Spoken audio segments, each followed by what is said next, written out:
আসসালামু আলাইকুম সম্মানিত ভিউয়ার্স, আশা করি সবাই ভালো আছো। আজকের ক্লাসের মধ্যে আমরা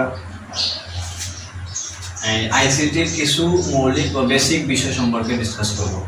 তো যারা এখনো আমাদের চ্যানেলের মধ্যে নতুন তারা দ্রুত সাবস্ক্রাইব করে নিবা, যাতে করে সহজে ক্লাসের ভিডিওগুলো আপনারা পেতে পারেন। ঠিক আছে, তো দেখো আমরা কথা না বাড়িয়ে আমরা ক্লাসটা আজকে শুরু করি। ঠিক আছে, যেমন প্রথমে আমি লিখছি কম্পিউটার। কম্পিউটার জিনিসটা আসলে কি, কম্পিউটার কাকে বলে? এটা কিন্তু আমরা যদি কোনো একটা ইন্টারভিউ দিতে যাই কিংবা কোনো একটা গভর্নমেন্ট জবের পরীক্ষা দিতে যাই, কম্পিউটার বা আইসিটি রিলেটেড কোনো টপিক থেকে যদি কোনো প্রশ্ন করে থাকে, তাহলে কিন্তু কম্পিউটার জিনিসটা কাকে বলে এটা প্রশ্ন করে থাকে। সাধারণ এটা বেসিক এই যে প্রশ্নগুলো আমি লিখছি এগুলো কিন্তু সবগুলো ইম্পর্টেন্ট। ঠিক আছে, লেস ইম্পর্টেন্ট এটা একটাও নাই। তাহলে কম্পিউটার জিনিসটা আসলে কি, কম্পিউটার কাকে বলে, কম্পিউটারের সংজ্ঞাটা কি? কম্পিউটার আসলে কম্পিউটার শব্দটি কম্পিউট শব্দ থেকে উৎপত্তি। কম্পিউট শব্দ থেকে উৎপত্তি। কম্পিউট শব্দের অর্থ হচ্ছে গণনা বা হিসাব করা।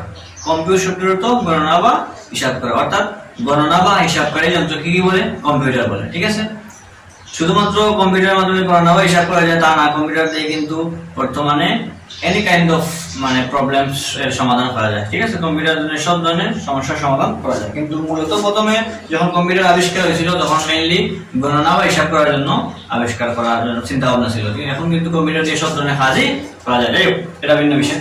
তারপরে যখন আমরা গেছি হার্ডওয়্যার। হার্ডওয়্যার কাকে বলে?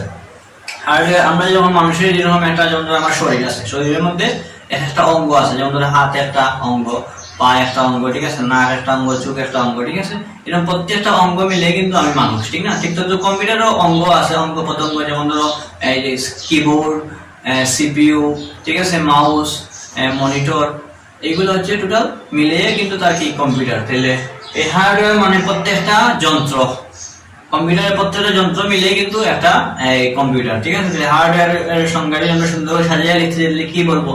কম্পিউটারের যন্ত্র এবং যন্ত্রাংশকে কি বলে? হার্ডওয়্যার বলে। যেমন ধরো CPU, mouse, scanner, monitor, motherboard ইত্যাদি। ঠিক আছে, তারপরে কি আছে? সফটওয়্যার। সফটওয়্যার মানে আমরা যে মোবাইল যখন আমরা ব্যবহার করি তখন কি থাকে? অ্যাপস থাকে না? আমরা যেমন আমরা একটা অ্যাপস থাকে, যে কোনো ধরনের অ্যাপস থাকে। ঠিক আছে, এই অ্যাপসটা হচ্ছে সফটওয়্যার। আমরা সফটওয়্যার হিসাবে এটা কি করি, মানে আমরা বিবেচনা করি। তাহলে সফটওয়্যারটাকে বলে কম্পিউটারের প্রোগ্রাম সম্পর্কে সফটওয়্যার, যেমন এমএস ওয়ার্ড, এমএস এক্সেল, এগুলা, বা যে মজিলা ফায়ারবক্স বা এনি কাইন্ড অফ অ্যাপস বা সফটওয়্যার, এগুলোই সফটওয়্যার। কম্পিউটারের প্রোগ্রাম সমূহকে সফটওয়্যার বলা হয়। ঠিক আছে, তারপরে কি লিখলাম? টেলিমেডিসিন। এটা খুব ইম্পর্টেন্ট একটা বিষয়। টেলিমেডিসিন মানে হচ্ছে ইন্টারনেটের মাধ্যমে চিকিৎসা সেবা গ্রহণ করা কি বলে? টেলিমেডিসিন বলে। আমি আবার বলতেছি, প্রত্যেকটা প্রশ্ন দুইবার করে বলবো। ঠিক আছে, সবাই মনোযোগ দিয়ে শুনবা। টেলিমেডিসিন কাকে বলে? ইন্টারনেটের মাধ্যমে চিকিৎসা সেবা গ্রহণ করা কি বলে? টেলিমেডিসিন বলে। তারপরে কি আছে দেখো?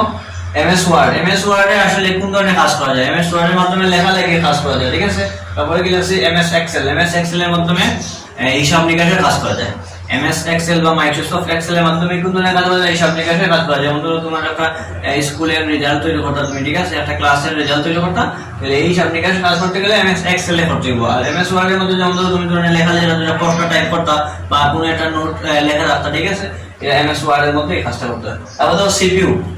মানুষের যেরকম প্রধান অঙ্গ হচ্ছে মস্তিষ্ক, ব্রেইন, ঠিক আছে, মাথা হচ্ছে সবাই মানে আসল জিনিস। ঠিক আছে, কিন্তু কম্পিউটারের ব্রেইন আছে, কম্পিউটারের ব্রেইনটা হচ্ছে সিপিইউ। কম্পিউটারের মস্তিষ্ক বলা হয় কোনটিকে? সিপিইউ কে বলা হয়। ঠিক আছে, এই সিপিইউ কে বলা হয় কম্পিউটারের মস্তিষ্ক। এমসিকিউর মধ্যে আসলে রাখতে হবে কোনটিকে কম্পিউটারের মস্তিষ্ক বলা হয়। অপশন থাকতে পারে এরকম, তাহলে উত্তরটা হবে কি? সিপিইউ। সিপিইউ এর একটা মিনিং আছে, পূর্ণরূপ আছে, এর মানে হচ্ছে central processing unit. Central processing unit. CPU এর পূর্ণরূপ কি বলছি? Central processing unit. ঠিক আছে, তারপরে ওএমআর। ওএমআর আমরা যে এমসিকিউ দেখাই, এমসিকিউটার যে মানে উত্তরপাঠ করে, এটা কি বলে? ওএমআর বলে। ওএমআর এর পূর্ণরূপ হচ্ছে optical mark reader. Optical mark reader. আমি কিন্তু এই পূর্ণরূপগুলো লিখে দিয়েছি। ঠিক আছে, তাহলে দেখো সিপিইউ এর পূর্ণরূপ হচ্ছে কি? সিপিইউ এর পূর্ণরূপ হচ্ছে সেন্ট্রাল প্রসেসিং ইউনিট। ঠিক আছে, তারপরে কি আছে? আমি ওএমআর। ওএমআর এর পূর্ণরূপ হচ্ছে অপটিক্যাল মার্ক রিডার। তারপরে কি? এটিএম। এটিএম আমরা অনেক সময় টাকা তুলি না এটিএম কার্ড দিয়ে। এটিএম এর পূর্ণরূপ হচ্ছে অটোমেটেড টিলার মেশিন। তারপরে কি লিখলাম দেখো তো? র্যামের পুনর্গঠন মোবাইলের মধ্যে কি থাকে? র্যাম থাকে। র্যাম হচ্ছে অস্থায়ী মেমোরি। র্যামটা হচ্ছে অস্থায়ী মেমোরি, এটা স্থায়ী না। আমরা যখন মোবাইলের মধ্যে ফ্ল্যাশ দেই বা অন্যান্য সময় রিসেট করি তখন ফান মেমোরি যেগুলো আছে সেগুলো ডিলিট হয়ে যায়, ঠিক আছে না? এটা র্যামের সবগুলো ডিলিট হয়ে যায়। র্যাম হচ্ছে অস্থায়ী মেমোরি, আর রম যেটা আমরা এসডি কার্ড বা মেমোরি কার্ড যেটাকে বলি, এটা হচ্ছে রম, এটা স্থায়ী মেমোরি, ঠিক আছে? রমটা হচ্ছে স্থায়ী মেমোরি। র্যামের পুনর্রূপ হচ্ছে র্যান্ডম অ্যাক্সেস মেমোরি, আর রমের পুনর্রূপ হচ্ছে আমাদের রিড অনলি মেমোরি। রিড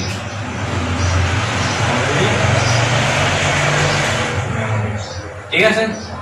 তারপর যে হয়ে যাচ্ছে এসএমএস। এসএমএস এর পুনর্রূপ তোমরা লেখা জানো, এটা আগে পাইছো। এসএমএস এর পুনর্রূপ হচ্ছে শর্ট মেসেজ সার্ভিস, ঠিক আছে। তারপরে দেখো কি আছে ইমেইল। ইমেইলের পুনর্রূপ সবগুলো আমি মুখে বলি, যদি তোমরা না বুঝে থাকো আমি নেক্সট ক্লাসে হয়তো ডিসকাস করব, ঠিক আছে। তারপরে ইমেইলের পুনর্রূপ হচ্ছে ইলেকট্রনিক মেইল। ই-কমার্সের পুনর্রূপ হচ্ছে ইলেকট্রনিক কমার্স। এইচটিএমএল এর পুনর্রূপ হচ্ছে hyper text markup language. HTML পুনর্রূপ কি হাইপার টেক্সট মার্কআপ ল্যাঙ্গুয়েজ। তারপরে কি HTTP hyper text transfer protocol. HTTP এর পুনর্রূপ কি hyper text transfer protocol. www এর জনক হচ্ছে টিম বার্নার্স-লি, এটা কিন্তু এমসিকিউর মধ্যে থাকে। টিম বার্নার্স-লি হচ্ছে www এর জনক, ঠিক আছে। তাহলে www এর পুনর্রূপ হচ্ছে ওয়ার্ল্ড ওয়াইড ওয়েব, ঠিক আছে। আবার ল্যান এর পুনর্রূপ হচ্ছে ল্যান্ড এরিয়া নেটওয়ার্ক।